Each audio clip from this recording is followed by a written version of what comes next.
When the fullness of time arrived, God sent his Son, formed from a woman, formed under the law, so that he might redeem those who were under the law, in order that we might receive the adoption of sons.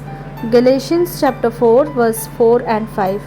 ತಕ್ಕ ಕಾಲ ಬಂದಾಗ ದೇವರು ತನ್ನ ಮಗನನ್ನು ಕಳುಹಿಸಿದನು.